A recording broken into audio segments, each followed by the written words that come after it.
jaa ngeen jëf ci ànd bi ak télévision Futurs Médias xibaaru marax yi ponk yi ca gën a fës bokk na ci Barthélémy Dias ak directeur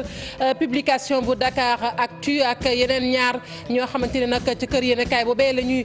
liggéeyee ñoom nag jamono ji may wax ak yéen kon ña nga ca loxo yi takk der ya loolu mi ngi am rek gannaaw nag ab émission boo xamante ne nii moom Barthélémy Dias demoon na foofu nag di ko fa wax yëkkati ay kàddu gannaaw nag gannaaw kon li nga xamante ni moom mooy verdict bi daanu tey ci suba muy Khalifa Sall mi nga xamante ne tëj nañ ko juróomi atu kaso lu sabab dëgg-dëgg kontie googee xamaguñ ko du ñàkk ñu xam ko ci biir xibaar yi waaye jàpp leen ni kàddu yi mu yëkkati rek la foofee ca yéenekaay boobee Grand Yoff nag ma nga tàng jër jàmmarloo gu tar dox ci diggante askan wa ak ñi nga xamante ne nii ñoom ñooy takk der ya askan wa mer lool gannaaw nag daan yi tegu ci ndodd Khalifa Sall juróomi atu kaso ñu ne ñoom nag mënuñu koo dégg askan wa yeewoo foofu ki nga xamante ne nag moom mooy maire bu Ndakaaru ak mboolem ñu tuumaal ci mbirum caisse d'avance bi atte nañu ci ñoom tey juróom atu kaso kon may jéggalu bokk na ci Mbaye Touré Yaya Bodian maître Baboucar Cissé moom avocat nguur gi la mu xamle rek mooy ñoom daañu dellu ci yoon muy nag ñi faree ci nguur gi ndax li ko waral li nga xamante ni moom mooy ndàmpaay ñu doon ko laaj ca procès boobee mujj ñu leen koo jox gannaaw atte bi waaye ñi far ak Khalifa Sall di nga xamante ni ñoo ko doon layal ñoom it ña ngay jàpp ne daañu dellu ca yoon ndax daan yi ñu atte ci seen client ñoom dëppawul ak yoon Seydi Gassama bu Amnesty International ne réew mi nag mi ngi jëm ci guuta mbokk yi ponk bi moo gën a fës ci xibaar yi ne suut ñu faram-fàccee ko.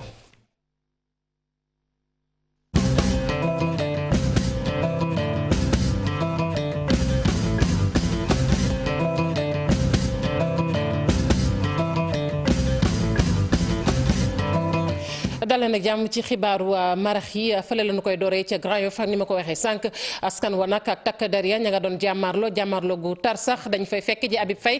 Faye nuyu naa la. ngi lay fay. Habib Faye jàmmarloo bu fu mu toll ndax ba nëgë ni kon fitna ma ngay am wala boog dal am na. dal amagum na jamono ji foofee nga xamante nit moo di ca Grand Yoff waaye teewul waaye takku der yi ba léegi nii ñi ngi biir Grand Yoff taxaw di jàkkaarloo tamit ñi nga xam ne ñoo di ndaw ñi Fatkine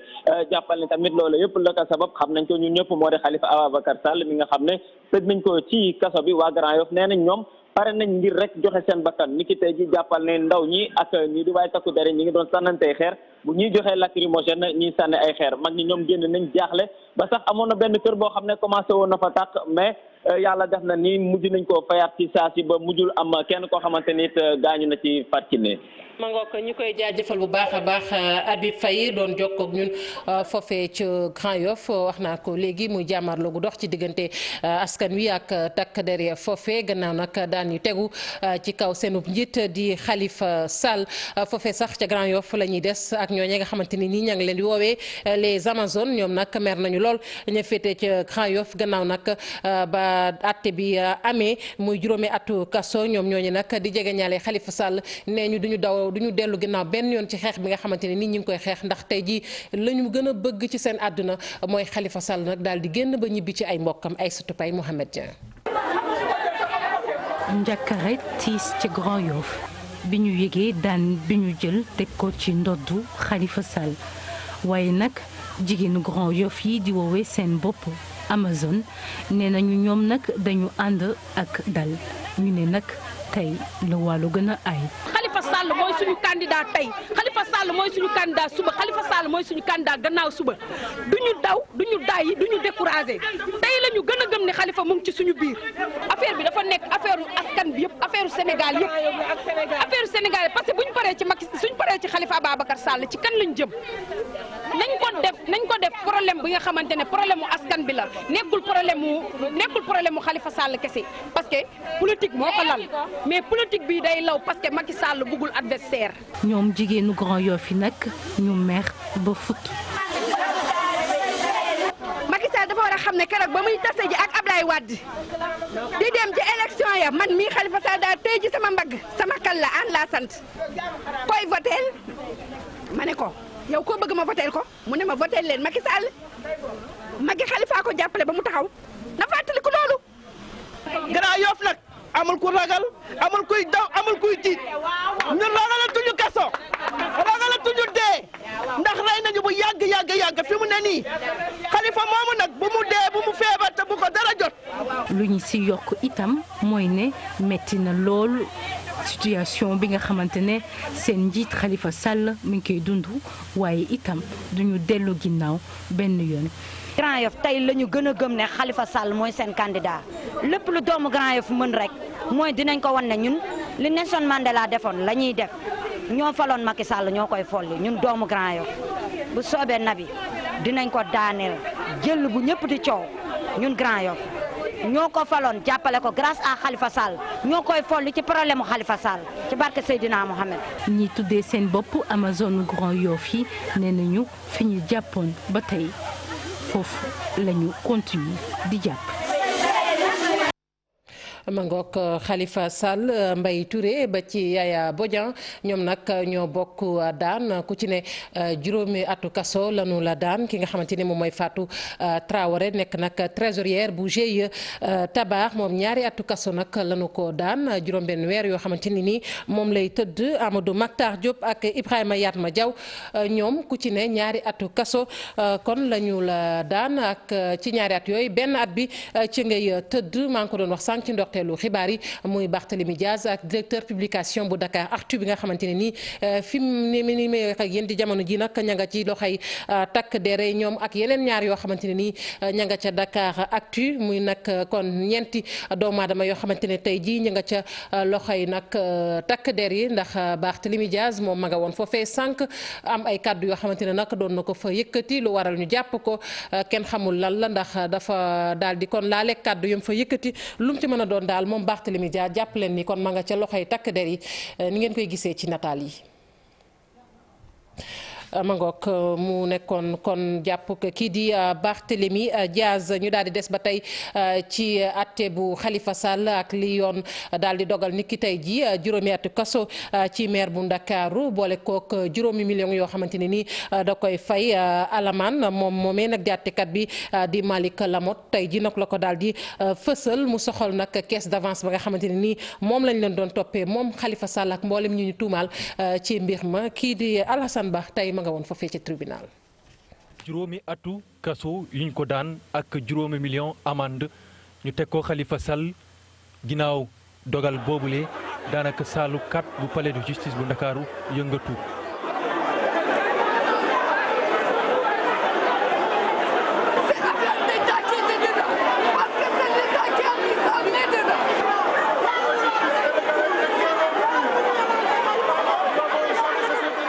yuuxu yi bàyyi ko fu ne jege ñaale Khalifa Sall li ni mel bett leen metti leen mu doon perturbation biir salle bi juge Lamotte mi doon lire décision am daanaka taxawandi gendarme yi mujjee ñëw ngir fexe ba dal amaat biir salle bi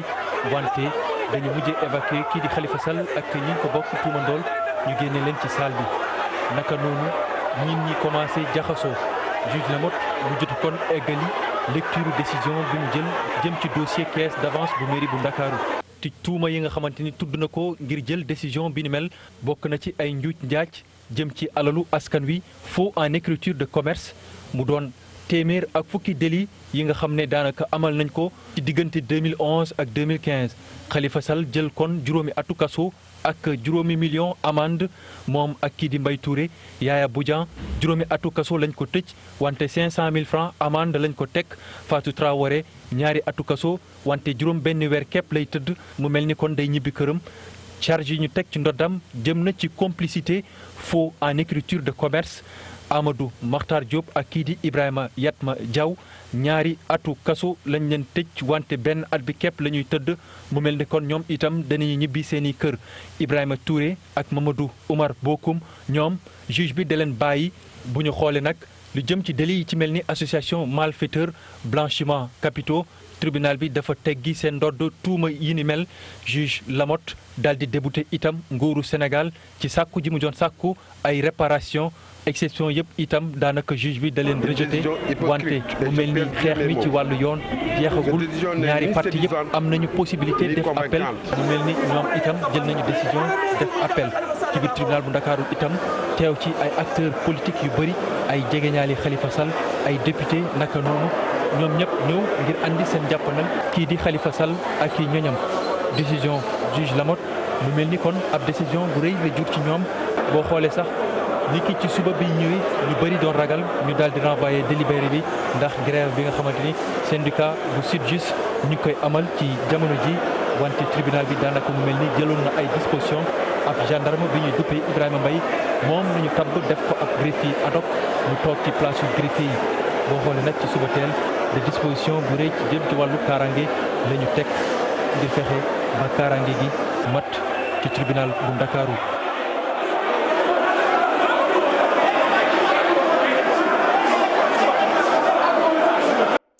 avocat yi doon layal Khalifa Sall ñoom it gannaaw bi yëkkati nañu ay kàddu jëm nag ci dogal boobee tukkee ci àttekat bii di Malick Lamotte rafetlu ñu ko benn yoon ci seen gis-gis nag li ñu àtte tey jii daal ci mbiru politique dëgg lañu ko tëral ñu teewlu maître Khassimou Touré ci micro Alhassane Ba. décision bi man rafetlu ma ko kenn rafetlu ko siré bi xanaa ñi ànd ak ñoom parce que décision bi dama ko wax léegi si tubaab ne décision bu lâche la dama wax ne décision bu hypocrite la dama wax ne décision boo xam ne ni rafetul parce que tout simplement bàyyi nañ leen si blanchiment bàyyi leen si détournement de deniers publics bàyyi leen si association de malfaiteurs waaye ñu condamné leen ne ñoom ay faussaires lañ ay escrocs lañ doomu nit ku baax nga tuumaal ko na ko faussaire nga doomu nit ku baax nga tuumaal ko na ko escroc nga loolu lu ko gën a ñaaw si kaw suuf amul moo tax décision bi mën ñu ko rafetlu am na ñoo xam ne bàyyi nañ ñëpp te pourtant bu fekkoon dañuy cohérent buñ bàyyee ñenn ñi dañuy bàyyi ñëpp buñ téyee ñenn ñi ñu téye ñëpp mais bàyyi ñi téye ñi loolu mënuñu ko rafetlu te fi ñu toll nii on va prendre toutes les décisions pour que mu am beneen lecture si décision bi ñu rendre mooy dañuy def appel lu mu gën gaawee te fi ñu toll nii Sénégal amoon na tey occasion boo xam ne nii coow li bëri na top temps yi coow li bëri na parce que occasion lañ bëggoon pour réhabiliter la justice de notre pays. avocat yooyu nag fas yéene kalaame ngir yoon dégluwaat leen du ñoom kese ndax avocat yi farak nguur gi tamit ñoom fas nañu yéene rek dem ci yoon li ko waral ndàmpaay li nga xamante ne nag moom la ñu doon laaj ci mbirum Khalifa Sall dañu leen ko nangalul tey àtte nañu waaye kenn waxul jëm ci ndàmpaay yooyee maître Boubacar Cissé moom mooy wax ñu teewlu ko ak ci micro Alassane Ba. état aussi day def appel parce que état bi par contre intérêt civil rek la mooy maanaam état laaj na ndàmpaay tribunal nee na mënuma la jox ndàmpaay maanaam daf ko débouté ne ko mënuma la jox ndàmpaay parce que tribunal ci xelam ci motivation am xaalis bi budget mairie de Dakar budget mairie de la ville de Dakar donc budget de fonctionnement la donc xaalis bi foofu lañ ko tibbee donc loolu la tribunal jël comme position loolu la tribunal dogal ñu nag dañu partager point de vue boobu parce que wax nañu affaire fongibilité de caisse wax nañu affaire unicité de caisse parce que wane nañ ne que xaalis bi en réalité xaalis bi état bi am na ci wàll donc tribunal dogal na nee na état bi amu ci wàll léegi nag ñun ci point boobu dañuy ñaan appel te xam naa ñële ci affaire condamnation bi mooy maanaam 5 ans yi am na ñoom aussi dañuy ñaan appel donc dañuy demaat devant la cour d'appel ñeneen juge ñu attewaat mbir bi moo ci cour d'appel mooy cour d'appel boobu moom lañ ci egg xëy na sax ñu jógee cour d'appel dem cour suprême bu ñu paree ci cour d'appel mën nañu jógee maanaam pourvoi en cassation. ëttu attekaay ba nag tey jii bari na woon way politique yu fa ñëwoon ñoom ñëpp nag manko rek ñaawlu doxalinu kon atte bu Khalifa Sall ndax jàpp nañ rek kon yi fii politique moo ko tax a jóg waaye tamit yoon tëddeewul njaaxaanaayam ba tax na nag ñoom jàpp nañ ni xeex bi fi mu ne nii feneen la li gën a am solo nag mooy nañu xool li ci seen kanam dajaloo doon benn ngir nag lu ñu bëgg ci maanaam langue politique gi rawatina ak wote yi ñëw ñu daal di koy mën a am ñu teewlu seen i kàddu ci micro Ibou Diouf. li ma gis nii dama ko ñaawlu dafa rafetul dafa nekk loo xam ni day installer Sénégal ci instabilité boo xam ne baaxul dafay nekk tache noire boo xam ni ci sunu justice ci sunu stabilité ci sunu espace politique dara baaxu fii et je pensais que suñu déglu woon le peuple sénégalais suñu déglu woon lii ni ci di wax boobu ba léegi waroon nañu mën a éviter décision bu mel nii décision bi dam ko condamné dam ko ñaawlu rafetul député boo xam ne dañ koy toroxal nii un délit boo xam ne dañ koy toroxal nii un responsable boo xam ne il méritait pas ça. li ngeen gis tey ci salle bi lu doy waar loolu ma wane ne réew mi nanguwul ñu jaay doole benn doomam ñëpp xamoon nañ ni Khalifa Sall dañoo jóg pour tere ko mu bokk ci élection présidentielle yii ñu jublu loolu moom kenn umpaliwu ko moo tax bettul kenn tey bi ñu tëj nañ ko pour du bokk ci élection yi mais di dafa ñaaw moo tax tey li am ci salle bi gis ngeen ko biñ nee tëj nañ ko juróomi at salle bi yëpp a tëb wane ni lii du ko nangu Sénégal du ko nangu ndax jaay doole dafa war a jeex ci réew mi. jamais ci biir procès bi gisuñu fenn foo xam ne nii démontré nañ ne Khalifa Sall am na lu mu def moom ak ñi nga xam ne nii moom lañ jàpp doo li ñu gis mooy avocat yi wane nañu ne Khalifa Sall deful dara li ñu gis kay mooy justice bi gouvernement bi moo ko téye di ko defloo lu ko neex loolu nag jaaduwul te daañu ko xeex. lu ñuy nettali rek dañuy sant yàlla mais lii moom bettuñu il est vrai que amoon nañu yaakaar bi ñuy lire verdict procès verbal bi amoon nañ yaakaar parce que bi ñu disqualifié les faits de détournement de deniers publics amoon nañ bi ñu disqualifié tam ni association de malfaiteurs amul tam amoon nañu yaakaar mais escroquerie bi ñu indi fexe ba 5 ans nekk ci boobu la ñu xam ni turu juróomi at yooyu te ñu xam ne ku ñu tëj juróomi at dootoo nekk candidat loolu la ñu xam ne moom lañ doon wut kon nag du ñu noppee di wax ne procès politique la ndaxte teniruñu compte ci immunité parlementaire am bu ndox tuuroo an baax kenn du jël baax doy wuñ ko dara na opposition bi jël ay responsabilité am te ñu xam ne tey Khalifa la mais ëllëg keneen lay doon parce que ki ñu jàkkaar lool moom du dellu gannaaw. da ngay jàng ne dese nañu ab xeex bi jeexagul def nañu tey li ñuy wax xeex judiciaire li première étape bi la woon dese na appel des na cassation loolu avocat yi nañu def bataille judiciaire boobu ñoom bu ñu nee ba toll seen bataille judiciaire ñoom nañu décider kañ la ñuy interjeter appel ak kañ la ñuy continuer seen procédure ñaareel bataille bi bataille politique la je pense que ñi nga xam ne ñoo nekk ci ñun wala nekk ay homme politique li nga xam ne ñoo ngi doon am xel ñaar ci li nga xam ne moom la procédure bi doon wundu tey ñoom ñëpp ku nekk lu nekk leer na ci sa xel xam nga ne jóguñu pour préserver ay fonds yoo xam ne dañ ne fonds wu ville de Dakar la ndax ville de Dakar mënut a stocké boppam taxu leen a jóg leen tax a jóg mooy fexe ab candidat boo xam ne am na ay chance ci ay élections ñu fexe ba nërmeel ko neutraliser ko ba di bokk ci élections yi jëm ci. Abdoulaye Wilane wax na nag ci turu parti socialiste nee na nag parti bi bàyyi na xel nag dogal bi nga xamante ne nii tey jii moo am muy daanu ñu teg ci kaw Khalifa Sall nee na nag ndax am na yeneen yoon yoo xamante ne kon mën naa am ci yoon muy voie de recours gannaaw bi tamit wax na lu jëm ci yoon fii ci Sénégal ci gis-gisam état de droit la ñu nekk te tamit li nit ñi di faral di wax naan procès politique la moom gisewu ko noonu jàpp ni benn yoon procès bi wàllu politique mi ngi ci Abdoulaye Wilane ñu teewlu ko ci micro Pape Fara Ñing. li ñu mën a wax rek mooy ñu jël acte ci dogalu àttekat bi. Khalifa Sall sama mag la ñu bokk nekkoon ci parti socialiste ñu am jaar-jaar ci wàllu politique digaale lu bëree bëri dogal bii dal leen su ma la waxee sama diggante yàlla lu ma métti la lu ma tiis la lu may regretter la maanaam lu may naqar lu dëgg la waaye li ci dollee ko mooy parti socialiste bi ma bokk yor seen kàddu amu ci kenn ci ñoom koo xam ne bi mbir mi tàmbalee ñu koy coow ba fi tey yéene woon nga Khalifa Sall wala ñi mu àndal yoon tëj leen kaso dama ne kaso ku ko xam mbaa nga gis ku ko xam su dee nit nga am xel ak xol am yëg-yëg am ak njaboot am ay bokk doo ko yéene sax sa noon kon loolu lu may méttilu la loo xam ne ni lu ma jaaxal la li des nag mooy jàpp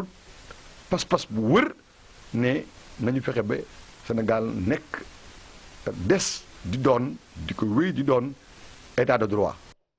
ak li xew tey jile réew mi ci guuta la jëm Seydi Gassama bu Amnesty International mooy yëkkati kàddu yooyu moom nag li muy sàkku daal ci sénégalais yi mooy ñu def seen kéemtalaay kàttan xeex nag ngir yoon tëddee njaaxaanaay fii ci Sénégal Seydi Gassama bu Amnesty International ñu teewlu ko ci micro Fatimata Ba. kon biir mi dès le départ politique moo ko laal deuxièmement Macky nee na xeex guerre ak corruption ak luubal alal réew mi ak pasar alal réew mi moo tax mu jóg mais ñi nekk ci ñoom te ay ñooñam mais ñooñu corps de contrôle état Sénégal daf lay joxoon ñu bëri ci ñoom te dara fekku leen ci loolu mooy wane ni que li mu ci jublu du maanaam protéger alal réew mi li mu ci jublu mooy fexe ba ñi ko mun a opposé wu en 2012 mu éliminer leen à travers la justice. Je crois que loolu vraiment lu ñaaw la. réew boo gis rek mu am fitna mu am guerre li koy andi mooy citoyens yi dañuy dem ba wóolatuñu justice. dam nga justice moo protéger citoyens yi contre état nde état toujours ki ko yore daf koy jéem a utiliser pour duma ñi nga xam ne dafa am problème ak ñoom. Je crois que combat bi nga xam ne moom la Sénégal yi war a mën a mooy fexe ba ñu am justice bu indépendante justice boo xam ne président du ko fi yore di ci def li ko neex. justice bu moom boppam loolee sax la maître Assane Dioma Ndiaye gis nee na nag yoon daal war nañu xoolaat doxalin wi ci Sénégal indi ci ay coppite naka noonu it daal fexe ba li nga xamante ne ni moom mooy wàllu yoon ñu koy doxal bu baax a baax fii ci Sénégal nee na loolu tamit faaw rek ki nga xamante ni moom mooy njiitu réew mi mu daal di génne loxoom ba set wecc ci conseil supérieur de la magistrature maître Assane Dioma Ndiaye ci micro Fatimata Ba. gëwuma li ñuy wax naan problème subjectif la maanaam magistrat bi ci boppam bu bëggee indépendant day indépendant problème de système la parce que tey il faut que li ñuy wax principe de l'inamovibilité loolu rek moo mën a garantir indépendance magistrat du siège magistrat bu toog mooy kii àtte magistrat du parquet mooy ki nekk ci kilifteefu pouvoir judiciaire kooku moom même cour européenne d'accord na ne procureur du autorité judiciaire parce que indépendant wul réaliste mooy ni mu ko waxee comme yéen indépendance ngeen bugg kaay leen ñu waxtaan ba xool yan modalité yi lañ ci mun a eggee te defe naa loolu moom la def ñuy jàpp ne di ñaan aussi rek ñu jëmmal ko mu doon loo xam ne dañ koy def pour gagner du temps wala créer commission buy doon dem ay at wala di def ay réformettes wala li ñuy wax ay dédommagement conforme au système donc nañu indi des réformes radicales parce que pouvoir absolu mënatul a am. ñu daal di àddu nag fi ne nii ci wote yi nga xamante ni moom la ñuy waajal fii ci Sénégal muy woteeg faluk njiitu réew mi ci atum 2017 la ñu bëgg nag mooy Sénégal ñu amal fi wote yu jaar yoon ndaw li toogal Amérique fii moom moo ko wax ca Thiès nag la yëkkatee yooyu kàddu gannaaw ab nemmeeku mu fa doon def jëmale nag ci kër yéenekaay yi foofu bokk na ca Thiès Info naka noonu it ma ngay sàkku daal ci njiit yi ci wàllu politique ñu gën a nag bàyyi xel li nga xamante ni moom mooy programme yoo xamante ni yittee askan wi lay doon Cheikh Anta Diop Sey Latira. élection tànneefu njiitu réew mi nag jege na lool tax nag parti politique yi jamono yi nag ñi ngi jóg loolee tax ambassadeur des États-Unis nekk fii ci Sénégal dikkoon fii ci diwaanu Thiès ne nag États-Unis dina dugal loxoom ci élection yi ba lépp jaar yoon mu nekk ay élection yu mucc ayib ba parti politique bu nekk mën cee gis boppam. Nous continuons à accompagner le processus démocratique, la transparence dans la politique. ñun de États-Unis dañ dugal suñu loxo ci élection yi di ñëw lépp leer bëgg nañ nag gën a liggéey sellal alalu réew mi. Les électeurs eux-mêmes décident. ambassadeur États-Unis fii ci Sénégal sax wax ne jamono yi nag am na ay parti politique yu bëri yoo xamante ne dalal na leen moom nag li muy sàkku moom mooy ñi nga xamante ni ñoom ñooy jiite parti nañuy wax sénégalais yi seen programme ngir ñu woteel leen moom moo gën saaga di wax ju ñaaw nee na sax loolu jëmalul réew kanam. Nous avons rencontré le côté coalition présidentielle le côté pro Khalifa Sall. daje naa ak parti politique yu bëri coalition présidentielle. ñi ànd ak Khalifa Sall ñi ànd ak maître Abdoulaye Wade ak waa parti socialiste ak ñeneen waxtaan nañ waaye ñun li ñuy ñaawlu rek mooy yenn leader politique yi ngañante wax ju ñaaw nañu def seen programme jox ko Sénégalais yi ñoom ñooy juger. Vous dites celui-là est mauvais, l'autre parti est mauvais. Qu'est-ce que vous avez à proposer pour le pays? Ambassadeur des États-Unis fii ci Sénégal wax na nag ginnaaw fichier bi nga xamante ne ay experts jóge woon nañ ci bitim réew ñëw doon ko saytu gis nañu ne téeméer boo jël juróom-ñeent fukki ak juróom-ñett yi daanaka baax na waaye am na lu ci des loolee nag mi ngi sàkku nag nguur gi ak parti politique yi ñu toog waxtaan gindu. jaajëfal ko bu baax Cheikh Anta Diop vendredi saint nag tey jii lañu ko màggal ñu dem ba fële ca diwaanu Ziguinchor wax nag kon ca xew-xew ba loolu tax na nag ba ñu daal di sax kon yegg ca marché nekk foofee nag ñu ne lépp cher na def na ko ca jàmm naam waaye nag bu ñu sanoñ daal lu bare bari daañu ko wàññi lu ca mel ne nag ngalax bi nga xamante ni moom la ñuy faral di jëfandikoo lu bare bari foofu ya cay ànd cher na ba jéggi dayoo Boubacar Diassi. ñoo ngi fii ca quartier Kobiten nekk ca bët gànnaaru commune bu Ziguinchor ci famille Diatta tata Maria dafa fanaane liggéey ngir jabootom waaye dëkkandoor yi mën a am ngalax gu doy ndax suñu sukkandikoo ci ay kàddoom ngalax dafa weesu lépp luy frontière diine yi. waaw dëgg la lii bu amee kay moom nelaw du am parce que lii dafa war a nekk lu sell buy bi seer na ren mii parce que dina am buy yi jógee Guinée Bissau il faut que ñu def ko parce que borom njaboot yi da nga koy def ak dëkkandoor yi parce que dëkkandoor yi ñooy sa mbokk. ñu dem ca marché Saint-Maur ngir mën a xam ana lan moo tax buy di cher saa su fekk pak di jege si. mais du ñun ñooy def noonu daal. lu ko waral pour moom xëy na ñu si baana baani lay dool xëy na ñoom ñoo gis feet gi wala affaire yi seer si àll bi. du jënd par saako dañuy ko jënd par tonne wala par 500 kilos par pesé dañuy pesé kilo bi taayal ci gaaw ñu ko doon jënd 400 francs mais fi mu nekk nii ñu ngi ko jënd saako bi nii nga gis nii maa ngi ko jënd kilo bi léegi 550 maa ngi ko jaayee pot bi léegi 600 francs xam kooku amul bénéfice loolu nag du ci noonu ci grossiste yi la. grossiste yi ñoo ngi ci marché Mankagne muy mel na pàcc ca marché Saint-Maur remorque bii moo ngi bàyyi koo jaaw bee nekk lu ëpp juróomi téeméeri kilomètre ak Ziguinchor. boo gisee instant bii nii mu xaw a cher tuuti fuñ koy jëlee la bu jëkkoon garab buy yi dañoo bëri mais léegi buy dafa wàññeeku te àll moom bu wàññeekoo rek ñu nekk encore ci àll bi ñu koy uti ci loolu la ñuy dundee mënatul yomb nit yi nañ xam àdduna bi nu ñuy demee ci kanam lépp noonu lay seere bu ñu buggee daal mu yomb ci àll bi lay bëri bu bëree ci àll bi day yomb fii production ça dépend ci production bu amee forcé day yomb. production nag bu amul day yokk rek. benn mbébét la ñëpp am fii maanaam na nguur gi fexe bi taxaw filière buy ngir Sénégal wër ngër këpp man kaa jëriñoo. Boubacar Dia si cant ngërëm ñeel na la mbokk yi sant nañu leen gërëm leen yéen ñi fare woon ci machine bi ak ñi jàpp ci xibaar yi bu mu sotti ci kanam tuuti Chérif Dia dina fi teew ngir faram-fàcc leen xibaar yi ci nasaraan jërë ngeen jëf.